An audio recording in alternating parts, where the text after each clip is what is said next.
Hi, welcome to a video tutorial from Equator. In this video we are going to use this TI-30XS scientific calculator to learn how to do statistical calculation with examples. This video is part of a full video manual for this calculator.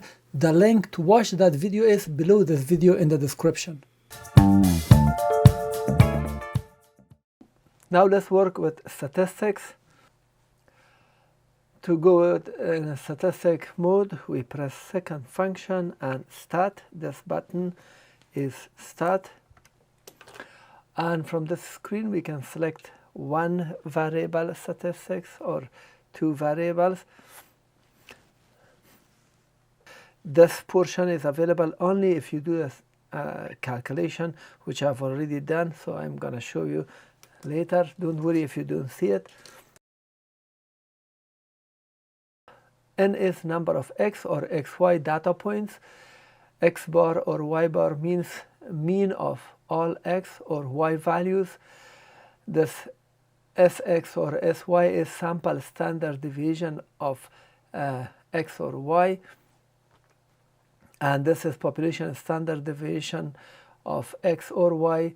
This is sum of all x or y. And this is sum of all x squared or y squared.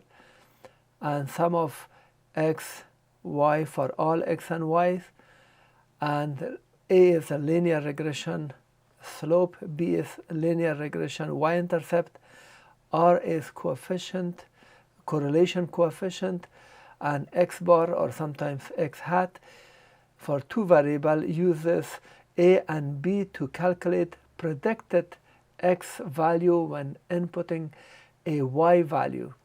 And this for two variable y hat or y bar uses A and B to calculate predicted y value when input an x value.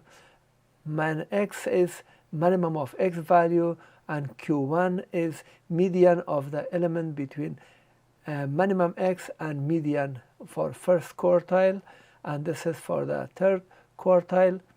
And max x is maximum of x value. To work with statistics, we define statistical data points. We have three lists, L1, L2, and L3. You can press that, clear the data, press data once and then twice. And 4 means all of them. This is clearing L1, L2. If you press 2, if you press 3, that will be L3. 4 is a shortcut, just all, so it clears all the data. Now this is example 1. In one variable, find a mean of this value in L1. So I'm already in L1. We have already cleared the data. If not, just follow this when you're on this screen. So press data, and now I'm entering 45. I can press enter like that, or you can press arrow, for example.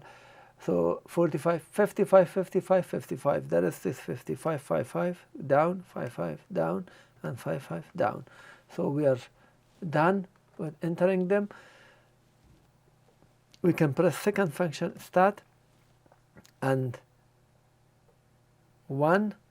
And on this screen, you go down, and 1 is selected, the frequency, because we don't have any frequency, and then down, and now we press calc, which means calculate the values. Now it has been calculated and we have the values here. Now we can see the values, all of them, n, mean, standard deviation, all the values are available to be viewed, or if I press enter, they will enter on the table. But let's press clear to get out of this window and clear again. So we pressed it twice. Now to get the mean, second function stat. Now the screen has changed and we have stat vars number 3 and number 3, and we can see the mean is this value. If you want to use it on the screen, either press enter with the arrow come.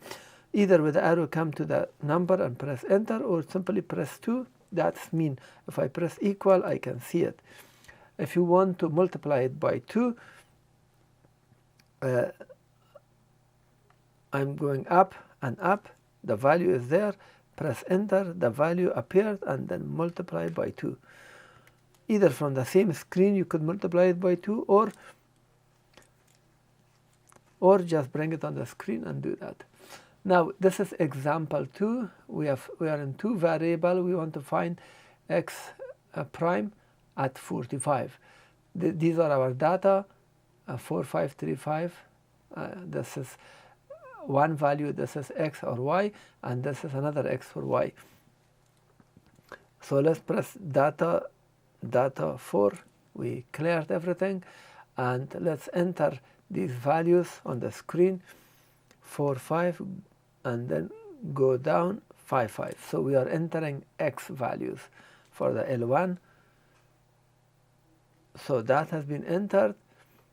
Now go with the arrow to the right and enter 35 and 25. 35 down and then 25 down, or enter. Now on the screen press second function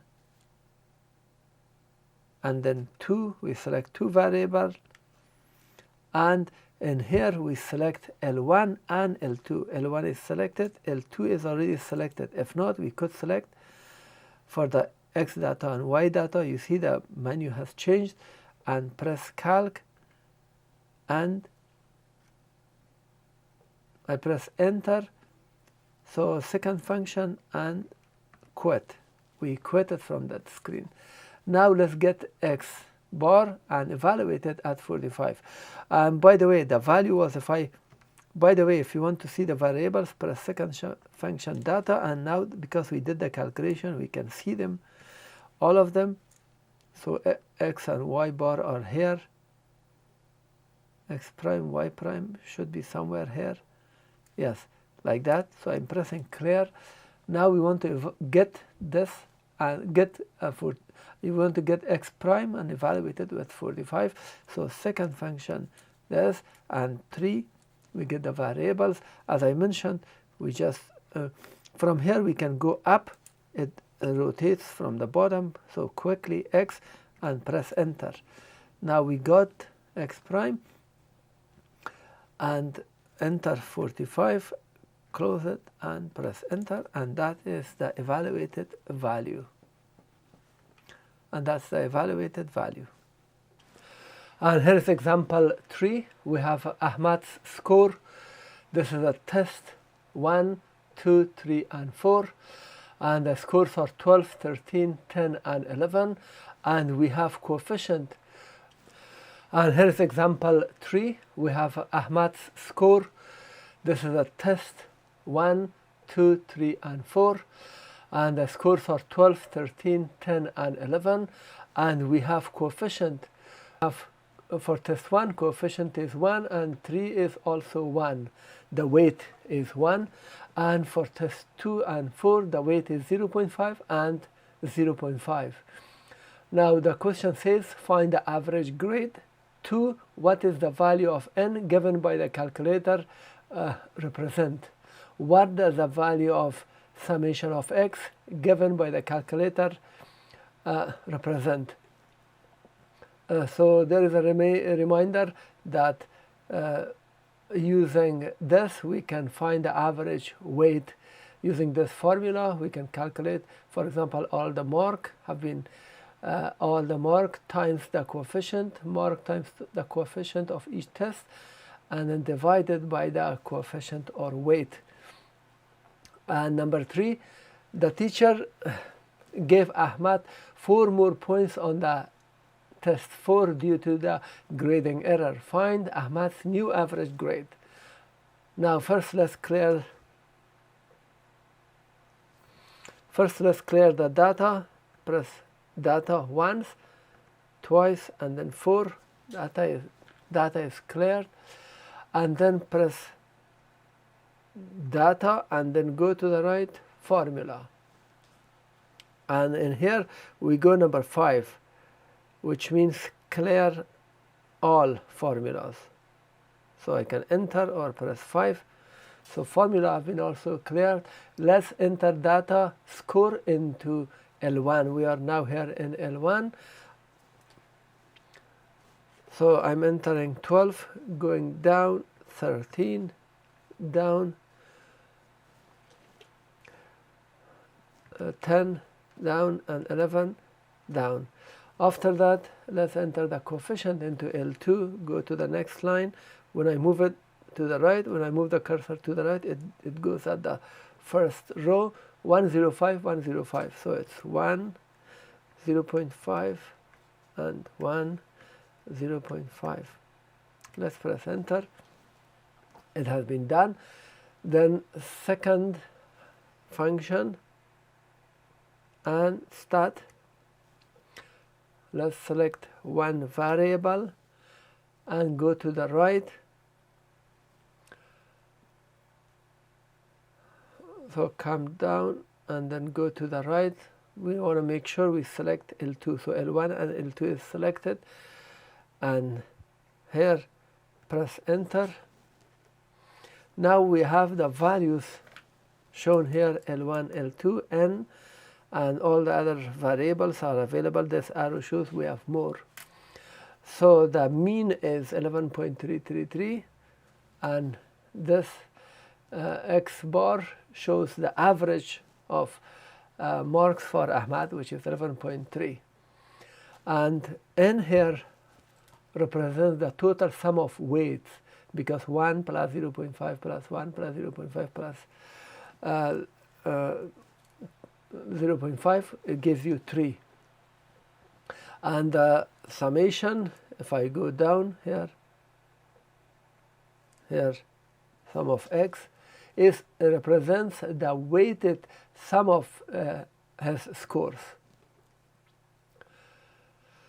So we saw this by scrolling down. Now change the Ahmad's last score from 11 to 15. Now press data, scroll down until you see, and now we come to 11 and just type 15 and enter. So 11 is now changed to 15. Now let's press second function and start, and in this case 1, and then come down, make sure L2 is selected and come down, and then enter. Now it's calculating. As you can see, the average grade is now 12. Before it was 11.33. Now this is now example number 4, and we have a braking test data. This is test number 1, 2, 3, and 4, and we have speed kilometer per hour. The kilometer per hour is 33, 49, 65, and 70, and braking distance. At this speed, the braking distance, when you apply brake, would be 5.3 meter. At 49, it jumps to 14.45 meter. This is meter. I forgot to put the unit here. And for the 65, it's longer, and 75, very long. Now, using the relationship between the speed and the braking distance to estimate the braking distance required for a vehicle traveling at 55. We have all the values, but we don't have 55. So based on this, we want to predict or estimate the braking distance for 55 km per hour. A hand-drawn scatter plot of these data points suggests a linear relationship. The TI-30XS Multiview calculator uses the least squares method to find the line of best fit.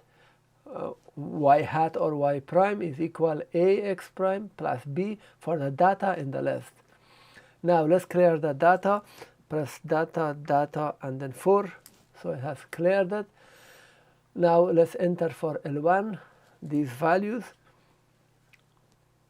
33, 49, 65, and 79. And I entered it, go to the L2, and 5.3, 14.45, 20.21, and 38.45. all the data have been entered. From this screen we exit, press clear, and then we press second function start, select 2, come down and see, and then calculate. So the calculation is done. Now if you scroll down to A and B,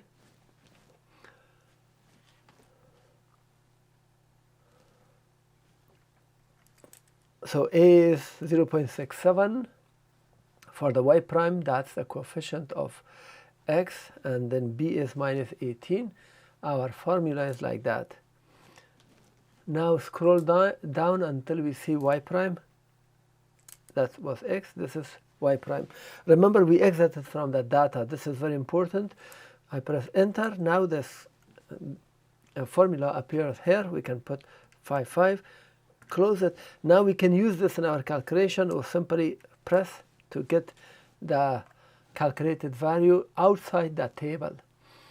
So the linear model gives an estimated braking distance of 18.59 meter for vehicle traveling at 55 km per hour. Thank you for watching. This was the tutorial for this TI-30XS scientific calculator. Please thumb up the video, and also if you have comment or question, post it below the video. Share the video, I appreciate it. If you want to purchase this calculator, the affiliated links are below this video. If you purchase it, I will get some commission. It will help me. Thank you.